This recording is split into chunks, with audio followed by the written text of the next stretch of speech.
Okay, I think we're going to get started here this afternoon. You're not on TV. That's okay.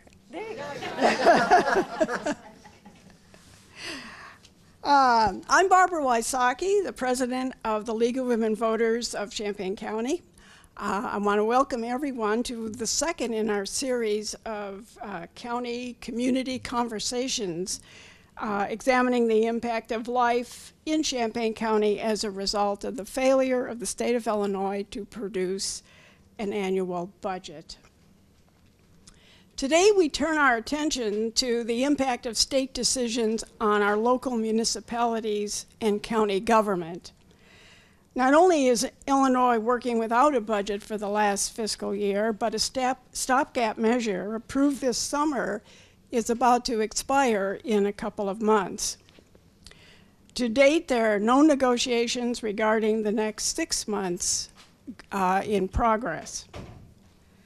And of course, it's never too early in Illinois for legislators to begin working on the budget for fiscal year 2018. There is a special relationship that exists between the state government and the municipalities at the local level. What happens in Springfield affects the work of local communities by way of mandates, regulations, grants, and in so many other ways. And what communities do affects things like economic growth, the quality of our local institutions, and the cultural heritage that we celebrate almost on an annual basis.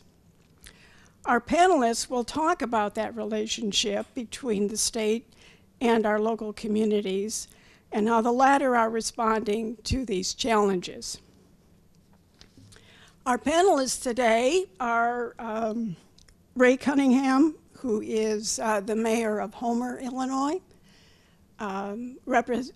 Typical, I suspect, of a lot of the smaller villages and towns outside of the more urban area of Champaign and Urbana. We also have Mr. Rick Snyder, who is the county administrator for Champaign County. He has been in this position for just almost 6 months. 6 months now. Okay. Seems like a lifetime.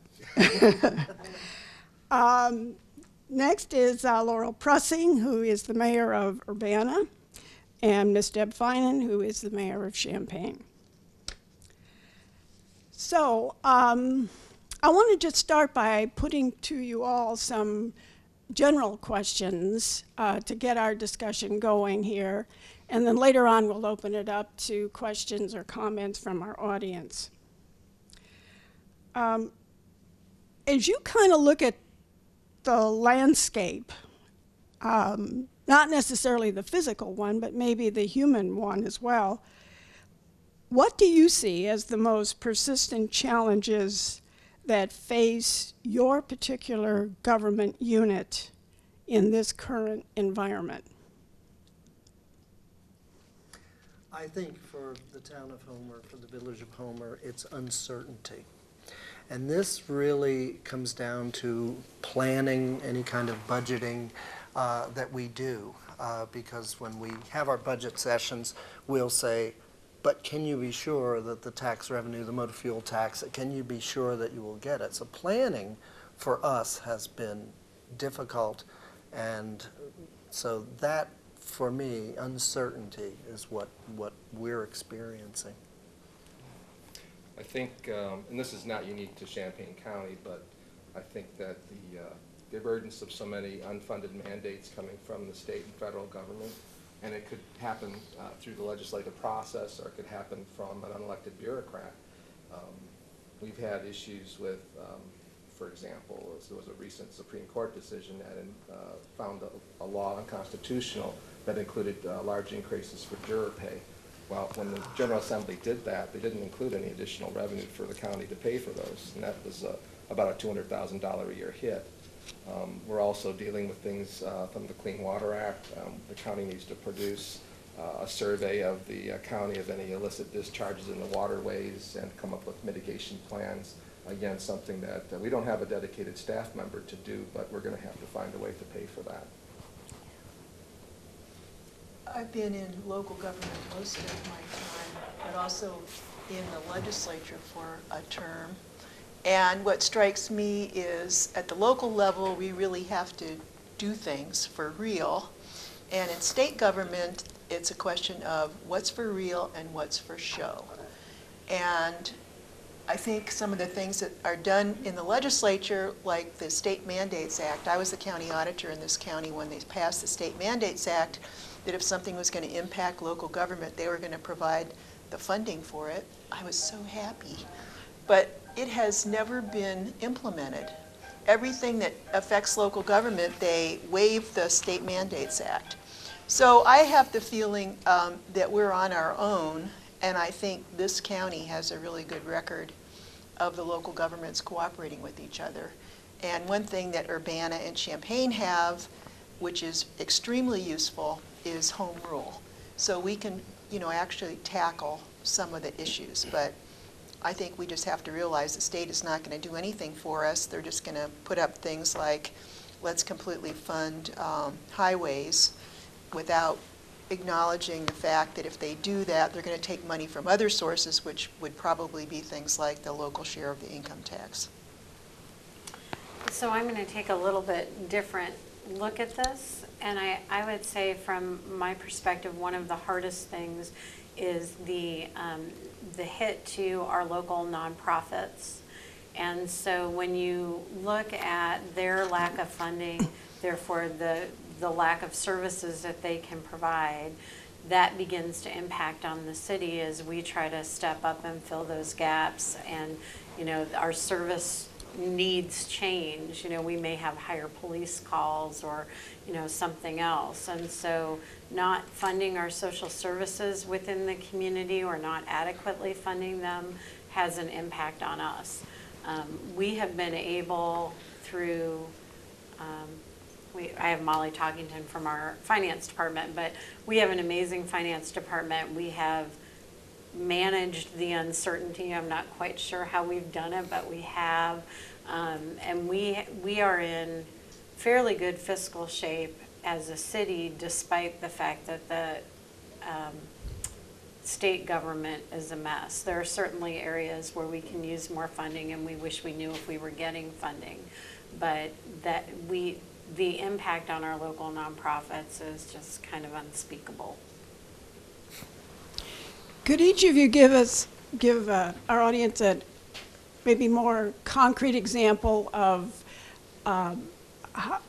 in adjusting your budgets, in trying to stretch things, what have you had to do in the last 6 months, 12 months, to, again, make something work, cover a deficiency in what you thought you were going to get but didn't get? Ray's looking at me like I can give you a litany of these things. But I think it would help to know specifically where, in your judgment, you see the real shortcomings becoming apparent. Well, I think for us, what we're concerned about if, for example, a payment doesn't come through to us in 2 weeks from the state, we're worried. But what we're doing is we're leveraging our TIF money to a greater degree to cover potential shortfalls that we see. Now, so far, we've only seen some of the revenue, been a little late. We're keeping up, but again, uncertainty is the rule, and we're trying with our TIF money to leverage that to cover any potential shortfalls certainly within the TIF district. So that's one of the things, one of the tools we're using. Well, Rick? some of the things that we've done, I mean, if we're running short on revenues, if payments don't come in from state when we expect them to, fortunately, we haven't had to do any staffing reductions, but that's always a possibility, of course. But I think the effect has been more subtle, in that we've deferred things like capital investments and also facilities. And obviously, the facilities issue has been really big for the county recently in the news. But without having a robust source of revenues, it's really hard to make those kinds of investments, for the long term. And we don't see the effects immediately necessarily, but I think, within a few years, it's going to become more apparent. Well, we've been struggling since 2008, not just the last 6 months. First, we got hit with the recession, and then all the state problems. What we've done is try to limit the growth of spending so it doesn't go up any faster than the growth of revenue. And we had to make cuts in the budget, and the way we did it was, instead of cutting people, we simply lengthened the time to replace someone. We also put in new sources of revenue in order to pay for potholes.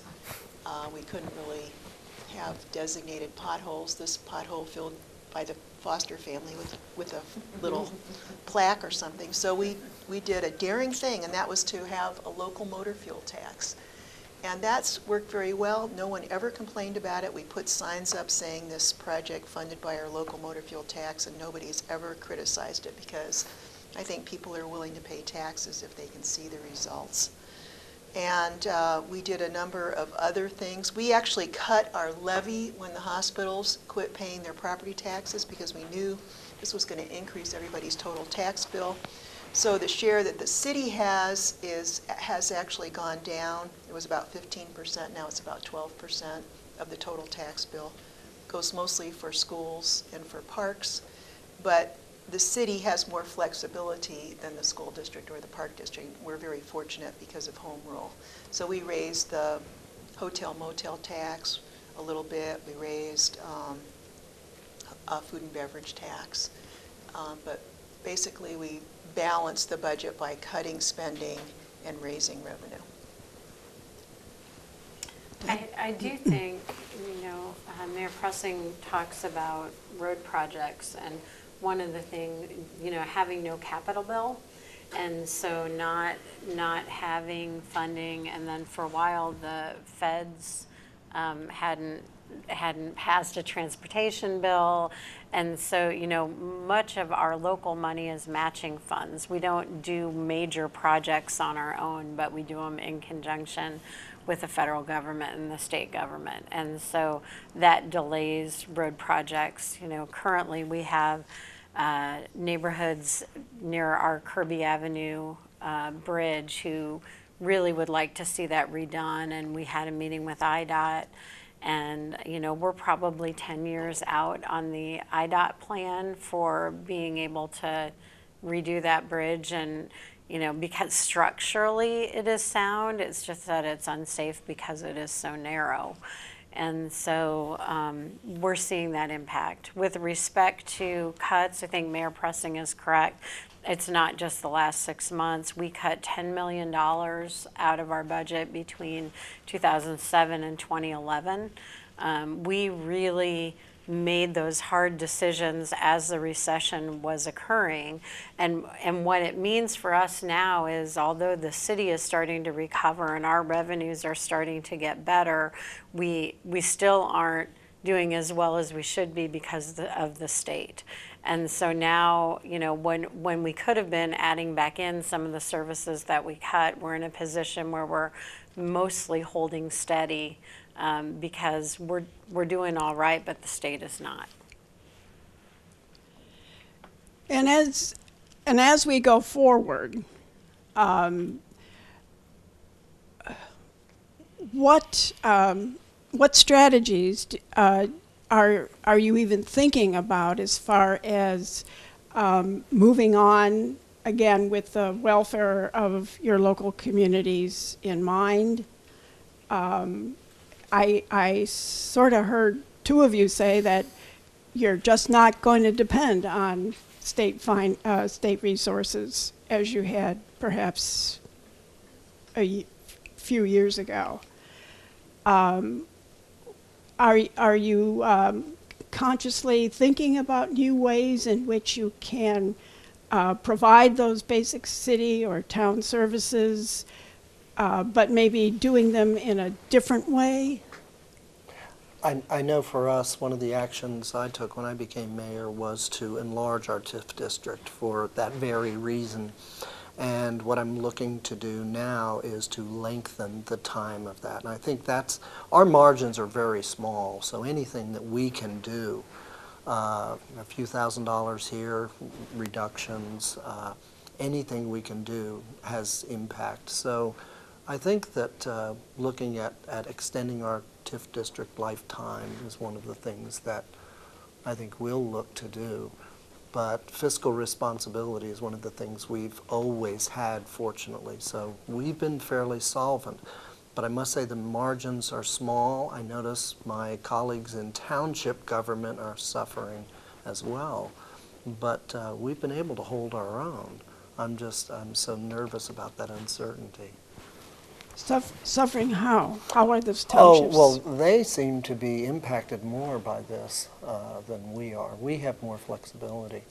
But now they're looking to attempt to raise taxes within the township, and the voters are repeatedly saying no, so that's impacting them. Okay. Just, again, for our own reference, Homer, Incorporated Homer is how big? Is a village of 1,200. 1,200, Right. okay. Rick? I think in this regard, the county's somewhat of a unique animal because so much of what we do is really required by statute. The Illinois Constitution, the county's code specifies the duties that we have, things like the administration of elections, operating the jail, the various things we do, recording property titles. So it limits our flexibility somewhat in responding to some of these changes. That said, I think we've also done a lot to try to take advantage of the low-hanging fruit, if you will, in the budget. So there's not a lot of easy things that we can address there in terms of spending. I think some of our choices are going to be to maybe limit or prioritize services within our areas of discretion, which aren't particularly huge. There may be some things that we can do in terms of process changes too. Maybe we can change how we do business to maybe gain some efficiencies just like a business would do. And maybe technology might be another way to look at some of these things. If we can update our technology platforms, it might allow us to automate some functions or do things better than we have been in the past. Well, the major function of a city is public safety. And I think Urbana's done pretty well on that. The rate of violent crime in 2004 versus 2015, the latest, we've cut it by 70%, which I think is kind of remarkable. And one of the things that we did was enact some laws so that property owners would have to maintain their properties better and not keep tenants who were creating problems. So we passed an aggravated public nuisance ordinance. So our police department can go talk to a property owner and tell them what the implications would be. And we've gotten some pretty good cooperation in order to lower the violent crime rate 70%. One of the serious things that we are concerned about are the social problems, the homeless people. And I was very happy to see that the two school districts are going to be combining their efforts. And I think that's the way we're going to solve a lot of these problems, is to get all the local governments together and figure out how we are going to deal with things. Because I think you want to give every child a really good start in life. And I went to the Fresh Start meeting earlier this week, and it was quite dramatic that the whole community wanted to deal with 9 young men who were clearly headed toward trouble. And I think what we need to do is really identify children very early and give them extra help so they don't end up in the criminal justice system and killing other people and random people who have nothing to do with their issues. So was your question about budgeting around the what are we doing to budget around the fact that we're not getting the money from the state? Well, I really It's made evolved. I feel like I'm playing telephone. Yeah. So I want to make sure I know what I'm answering. It's really whatever direction you want to take the question. And I do want to come back to the issue that Mayor Pressing just raised about collaboration efforts. But I want to give you a chance to respond to what you thought I was, I was asking. Well, I had in my head that I was going to tell you that, we, for a long period of time, as we were waiting for the budget, we're waiting to find out if we were going to get $3 million from the state or not. And, that goes back to the uncertainty. And what we did, because we have great financial staff, is sort of plan both ways. So we've got our contingency plan. If the money comes, this is what we're going to do. If the money doesn't come, this is what we're going to do. And so how we are dealing with it is at the city is sort of this dual track of, trying to be prepared for the eventuality and knowing that we can't just rely on those funds like we once could. Can you hold your... Trouble hearing. I'm Oh. wondering if the engineer could make the microphones a little louder for the audience. I'm sure he's heard you, Grace. Well, let's talk about collaboration. In this, going forward, is there, you suggested, Mayor Pressing, that this Fresh Start program is a collaborative effort of both cities and county. It's a number of social agencies that are sort of enveloping these young men with some positive recourses. It is designed to kind of deal with the level of incarceration of young people, particularly in our judicial system. Are there other areas of life where it's maybe not, where similar type efforts could address some of the issues with the idea of reducing the cost to the cities? I don't think we're going to be able to reduce the cost to the cities. I think we're just going to have to face the fact that we all live here, and we're going to have to pay to solve the problems that we see. And I think we're going to have more money for social services, because if the highway bill passes, they change the Constitution, I think what's going to happen is the state's going to cut back on money to local governments and on money to social services, which are already devastated. And I think that's a very short-sighted approach. We should be dealing with problems and heading off future problems rather than just neglecting young children and families that really need help. I would say that I think there may be some upfront costs, but perhaps over the long term, we're reducing costs. So, we may pay for, I don't know, mental health services or a Fresh Start program today that results in fewer arrests in 5 years or 10 years or even next year. But collaboration in general, I think we're pretty good at it. I don't want to pat us on the back, or maybe I'll pat her on the back, but and also the county. But we as a greater community, I think, do that well and look at projects community-wide and not just within our own cities. I mean, MetCat is a great example of what we can do when we do it together. When we work together to cover the University of Illinois for fire protection, so they were able to reduce their costs relating to fire, and Champaign and Urbana picked that up. We all work together on UC2B, which is our broadband project, and so we have, fiber optics in the ground community-wide across Champaign, Urbana, and the university, because we could all work together and manage one grant for all of the community. And so I think that we do that well. I think there are always cost savings when you're working together and you don't necessarily have to have one person in each staff doing that, but maybe one person for each city doing it. And I think we're always open to the ideas of doing that in new and different ways. That doesn't mean we're combining the cities anytime soon, but I do think that we have a, particularly with Fresh Start, we recognize that people don't stop shooting the gun because they cross Wright Street or whatever that other divide is. They don't say, oh, now I'm in Urbana, Chief Conley's going to get me. And so we try to have an approach that is community-wide and county-wide that recognizes that we have to look at all of our residents together. Yeah, I think I just echo the comments of the two mayors here.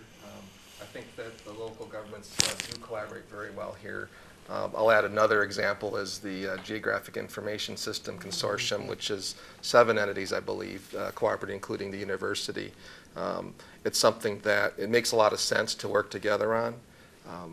I think we also have regular meetings that help us understand some of the issues that may be going on that we may not be aware of, such as the Metropolitan Intergovernmental Council that meets, I think, every monthly now. So we have a chance to talk about not just maybe city issues, but some of the special districts like the sanitary district and MTD. So we have an opportunity to work together. I think collaboration's been really good in terms of fire, policing. We've noticed that has worked out very well for us. One thing I noticed, though, is the smaller communities are not collaborating on water and sewer. And I think that if we were able to speak to each other, Homer has an abundance of water available, and I wish if other communities had gone in with us, I think it would have been much better for them. There's a bit of a crisis in Sydney for sewer, and it would have been better if we had collaborated. But those are long-term things that could have been done and opportunities missed. And I was going to actually get to that issue. I really feel, and this is, I mean, I live in Urbana, so take it for what it is.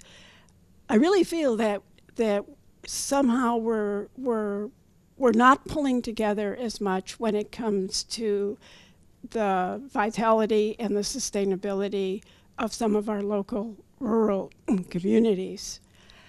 I know that there has been a lot done recently in school consolidation, and I know that those sometimes go well, sometimes they don't go so well, and that families and those rural areas make great sacrifices when they realize that providing education for their kids means they get up early in the morning and get on buses, excuse me, and have to travel. It's a long day for young children.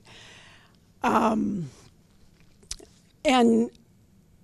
I wonder if the county particularly could be maybe a catalyst in pulling those communities together and talk about common problems, common solutions, common ways of meeting some of the challenges that we have been alluding to here this morning.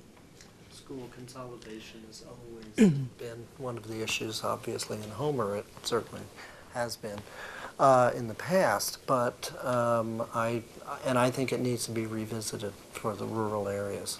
I think that's one of the things that is always under discussion. I think the county's done some things. I think that we have urban resources that do provide services to the rural areas. I think the public health district's a good example where CUPHD helps out the County Board of Health.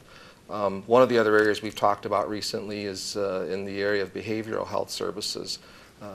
Champaign County is a very populous area. We have over 200,000 people, yet we lack some really basic services like having some kind of mental health assessment center, to have detoxification services.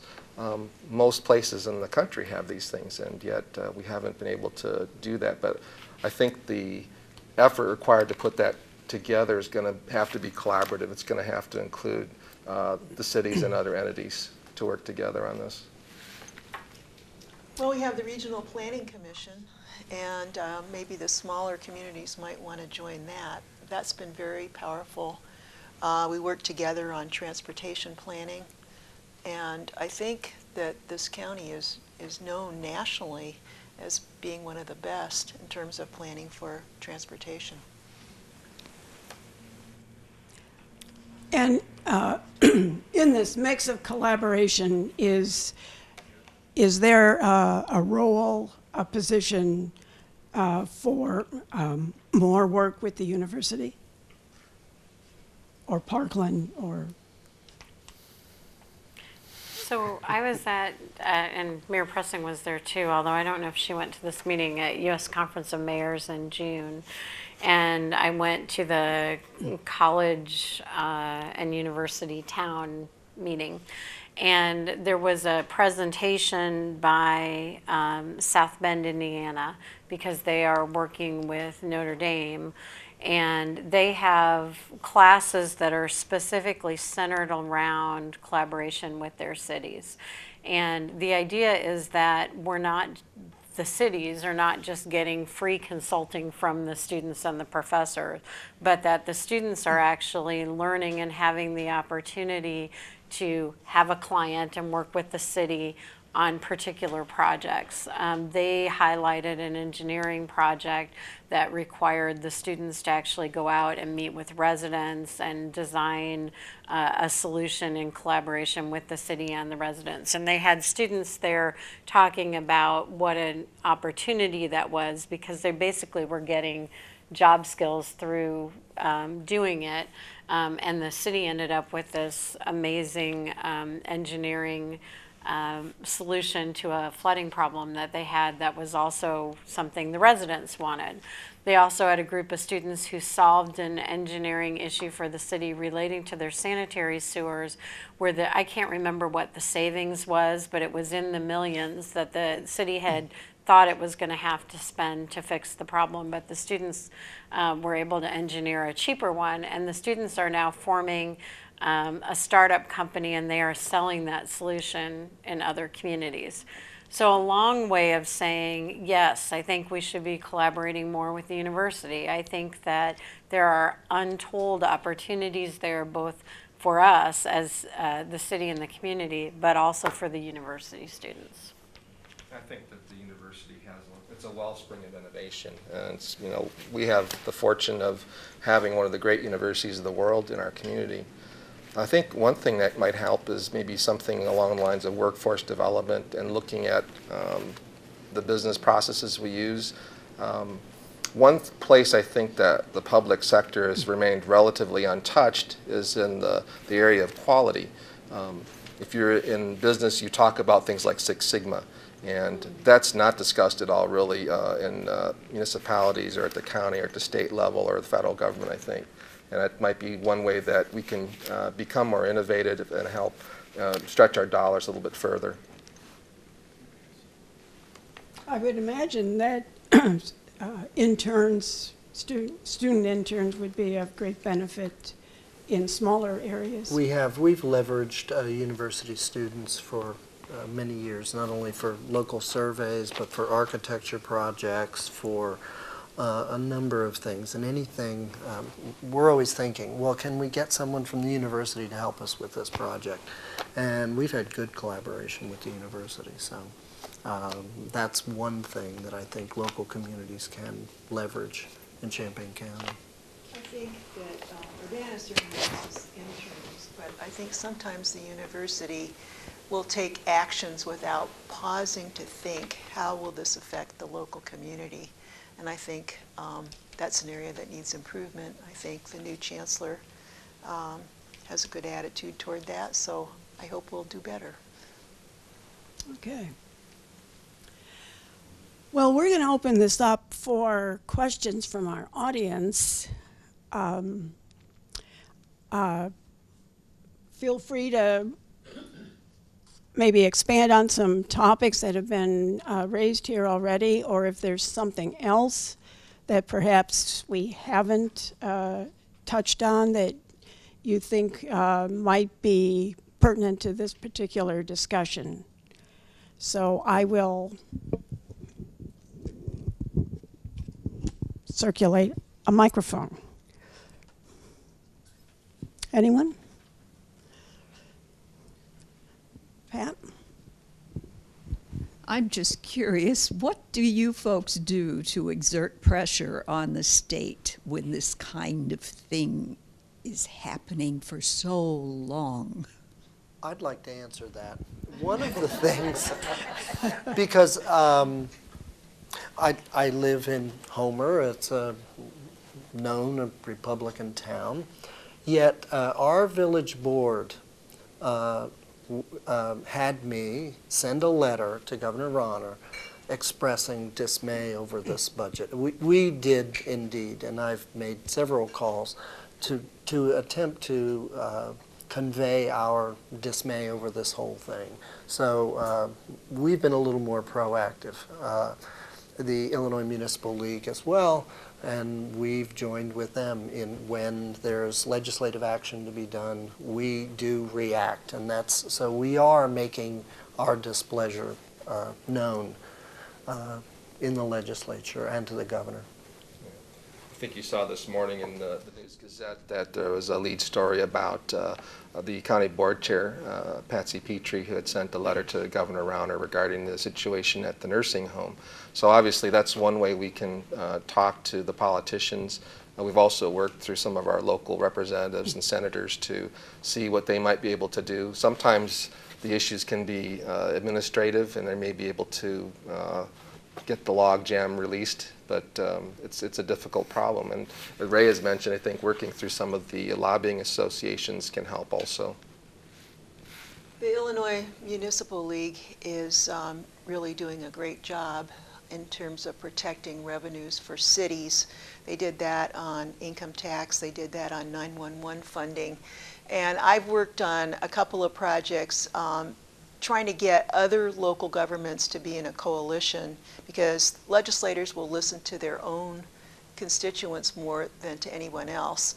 And I've worked on 911 funding and also on changing the arbitration laws using East St. Louis and the city of Champaign as horrible examples. It's okay, we know we are. East St. Louis had to give higher rates of pay because other jurisdictions were paying more, even though they didn't have the money. And in most states, there's a consideration of what can this local government afford, and I think we need to change our law for that. And also in Champaign, when the police chief fired an officer who had run into a lot of problems with the public, he was overridden by an arbitrator.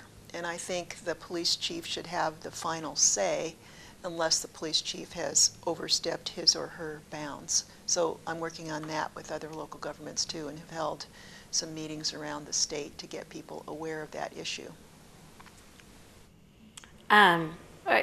We do all of the things that everyone mentioned, and we also have lobbyists that the city of Champaign hires to work on issues with Urbana. But, you know, the other thing that I do personally is speak to our local legislators. I mean, one of the good and bad things about the city of Champaign is that we touch a bunch of different legislative districts. I mean, it's a little odd that our city has lots of different legislative districts, but it also means that we have a bunch of people willing and excited to advocate for us, and Republican or Democrat. I mean, we're lucky at the city of Champaign, we're nonpartisan, and so we reach out to whoever's willing to listen, and we work with all of them, and you know, they're all really willing to help us carry legislation. All, you know, Senator Bennett, Representative Ammons, and Senator Rose have all carried legislation relating to the Muhammad Aquifer, for example. And so we try to work with everybody. Are there groups like the Chamber of Commerce, for example, who are in your corner advocating as well? Sometimes. we agree on issues and sometimes we don't. Okay. But we'll work together with them. Okay. We're members, so we do work with them. Yeah, certainly.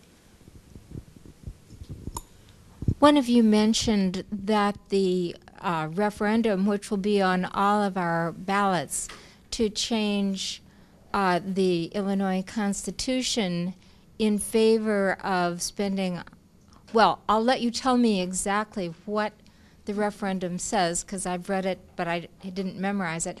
What impact will that have in specific dollar amounts on your cities? Well, we supposedly might get $1 million more. We haven't gotten any more in motor fuel tax from the state for 20 years. And so we're stuck at about $1 million, so we have people saying, oh, we'll get $2 million. Well, what they're not considering is where is that extra $1 million going to be coming from? Because the state will have to cut back on other areas in order to keep all that money just being spent on roads. So they're only giving you part of the picture, like, oh, we're going to have enough money to do what we need for roads. We do need that money, but I would prefer that they raise the motor fuel tax than just say you have to spend everything on roads, because we need to know where they're going to cut, and we don't know that. So you're just going into it blind, only being told half of the story. I guess I would say from a city perspective, as we made cuts over the course of the recession, we rebalanced money. I mean, we took money from different areas to address whatever needs were, we determined were the most pressing. And so we did take money out of our capital improvement fund at one point to use on other things. That doesn't mean that roads aren't important and we aren't behind on making repairs to roads. We now have a gas tax. We implemented an increase in the hotel motel tax so that we could put some of that money even toward our arterial roads. But taking away the ability to make decisions about whatever may be the most pressing priority in any given year from the people that we elect to make that decision is something that I find concerning. I guess I'm giving you a hint on how I'm going to vote on it. Understanding the frustration and the anger relating to, we're not getting our motor fuel tax. You and I are going to the pump and we're paying for a particular purpose, and then that money is being used for something else. But that's a reflection of the state being underfunded in all the other areas. And so, as Mayor Pressing said, they've got to figure out how to fix that before then we're willing to say, okay, you can only use motor fuel tax for motor fuel purposes. I think the wider view on this too is that, personally, I think that the system of taxation in Illinois needs to be reformed for a lot of things. I think that, the state has not held up its responsibility to properly fund education, and I think that's resulted in a lot of local entities having to raise property taxes to account for that shortfall, and which obviously takes money away from other needs. So I would criticize the state for that, and just at the motor fuel tax level, as Mayor Pressing pointed out, it hasn't been raised in over 20 years. So they need to reform that so it rides with the price of gasoline, I think, or some other way so that it accounts for inflationary changes. I certainly don't know what the referendum will do, but our motor fuel tax has been flatlined for years. It's been the same amount, essentially. Molly, do you know how much you were receiving? About $2 million. About double yours. Yeah. Or about Louise? double you. Thank you. I hope this question isn't unfair to our relatively new county executive, but there are on the ballot two different approaches to changing the structure of the presiding officer of the county board. And I'm wondering if any of you have any advice to us as voters about either of those projects, or maybe even something else. Well, One of the questions I think I'd like to defer comment on, because obviously it involves me directly, and I think it's probably not appropriate. But as far as the countywide board chair election, I think that it's a fairly straightforward change in that it allows all the voters to have an opportunity to express their opinion on who the leader of the county board should be, rather than have it selected by the majority party. Any other questions? Of course. I did that on purpose, Barb. I know.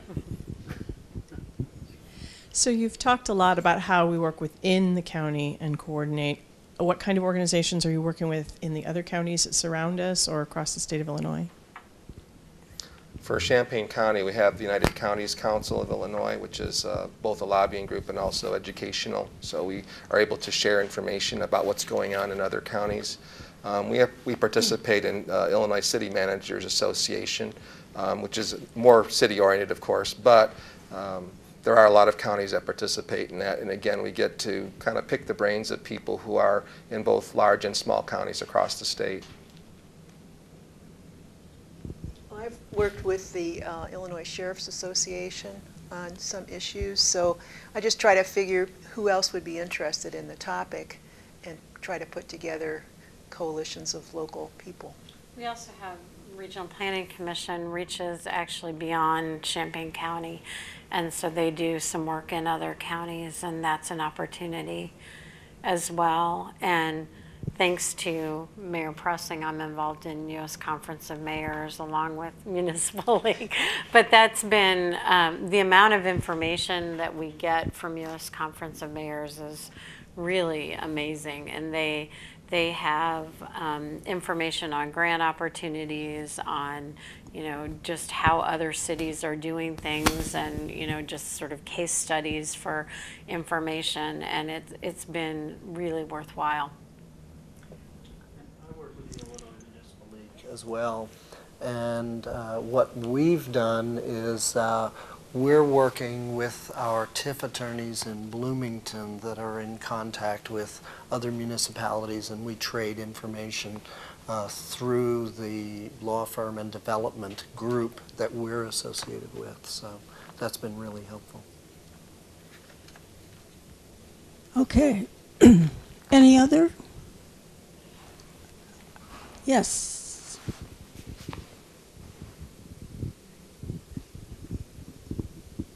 I think our county administrator said he needed to withdraw from the question, but the question didn't get to the other people. So Louisa's question about the making the county administrator, The county board. board. The county board chair, and also whether there should be a county administrator employed rather than elected, or elected separately.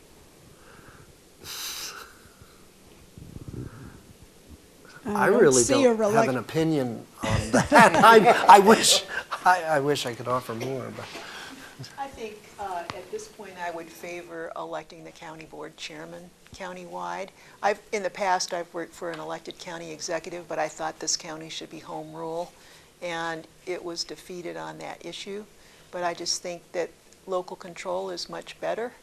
And I also would say that if the state budget were handed over to a bunch of mayors, we could probably figure it out pretty quickly. All respect to Barb, who was my county board chair when I was on the county board. I think an elected county board chair would be an improvement. I think that I have seen that, although I am a first among equals because we have a city manager form of government at the city of Champaign, being elected citywide as opposed to being, chosen by your peers who are also council members, gives you a little bit more oomph to get things done. And I would wish that for the county board chair. But I also probably differ, and I apologize to Rick, but I would support an elected county executive. My experience on the county board is that having someone who has the authority like Laurel has in the city of Urbana, where they are setting budgets and able to veto and to work with the county board in that way would be helpful. I think it is a large group to try to manage as a salaried employee who is working for that group. It's, even we cut down the size, but we cut it down by, 6 members or something. So it's, I think it would benefit from having someone who has true authority. And Deb, you don't have to apologize. It's okay. I don't take any personal umbrage at it. We both started on the county board. And I'd be okay with the county board having home rule authority. As a home rule entity, it certainly, again, puts the power in the local governments to do what they need to do for their community. But that's not the question on the ballot this time. But I think county executive is a good start. Well, I want to comment on the vast power of the Urbana mayor. My job is to count to 4. I have 7 council members, and I got to get 4 votes if I want anything done, or 5 votes if I want a budget change. Mine too. We have the same. Except I can veto things and she can't. But you do Well, that budget puts it in perspective if you need to count to 4. Any other? Yes. As residents of these great communities in our county, what are things we can do to support you in advocacy kinds of ways? What would you have us do as residents? I think getting involved is the first step. I mean, just coming to the body meetings, so whether it's a council meeting or county board, I think coming forward and expressing your opinion about proposals and letting our folks know what you feel about different things is very helpful. It provides some guidance on what we need to do. I like community input. I want people to come to our meetings and offer suggestions, offer anything. And I've noticed that over time, the number of people coming to our meetings has grown a bit. And I really encourage people to get involved with local government because you can have the greatest impact there, I think. Okay. So it all comes back on us. and that's good. I would just say as a tip, if you're approaching city council, I think sometimes people get interested in an issue when it's coming on a full council agenda, but we have a study session and then council process. And your opportunity for the most input and to probably change the direction of what's going on really is at the study session level, because that's where council goes back and says to staff, make these changes, or we're okay with it as is, and we take that input. And it's not unheard of for things to change between study session and council, and that certainly does happen. But you've got a much more uphill battle if you show up at a council meeting after council has spent 6 months working on an issue, and now you want us to think about the issue that you just thought of. It's harder to get traction. We welcome people at every meeting. We start out with public participation, and I think that we learn a lot by listening to the public. Sometimes you'll have somebody who'll testify and they work at the university and they're the world's greatest expert on this subject, so we all get informed. But I think that these local governments really do listen to the public, and we get better decisions as a result. Well, that's a very positive note to end on. No, really, because it's so easy sometimes to blame the state government, just blame a bureaucracy, but ultimately it's us, and I think we need to keep that in mind. So we're going to conclude, and I certainly want to thank our panelists today for sharing their time and their wisdom and their insights. Ray Cunningham from Homer, Rick Snyder from the county, Laurel Pressing from Urbana, and Deb Finan from Champaign. And actually, I think 2 of you have alluded to our topic for November, which is the homeless in our community and how all of these economic decisions or lack thereof have affected their lives, and also even talk about the issue a bit of just affordable housing for individuals who don't have resources to invest in properties the way that I suspect most of us do. So again, thank you so much for sharing. Thank you for your questions. And again, to our viewers, please take these meetings to heart. Think about the impact that it has on local work.